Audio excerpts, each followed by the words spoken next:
ওর সাথে আলাপ আলোচনা করা ছাড়া যাই নামাজটা বিছান, রবের দরবারে সিজদায় চলে যান। সুবহানাল্লাহ।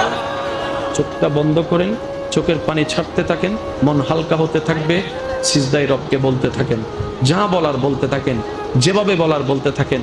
মনে রাখবেন, আপনার সেই মনের বেতার ভাষা হতে পারে আপনার রক্ত বুঝবে না, আপনার ভালোবাসার মানুষ বুঝবে না, আপনার প্রিয় মানুষ বুঝবে না, কিন্তু আপনি যেভাবেই বলেন না কেন, আপনার প্রত্যেকটা শব্দ আপনার রব্বুল আলামিন বুঝবেই বুঝবে। সুবহানাল্লাহ।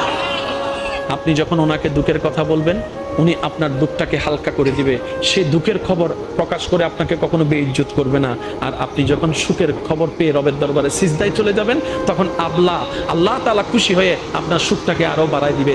লা ইন শাকারতুম লা আযীদান্নাকুম আয়াতের উপর আমল হয়ে যাবে। আপনি শুকরিয়া করতে থাকবেন, সুখটাকে বাড়তে থাকবেন, সুখের কথা বলতে থাকবেন, রব্বুল আলামিন দেখে দেখে আপনার সুখও বাড়ায় দিবে।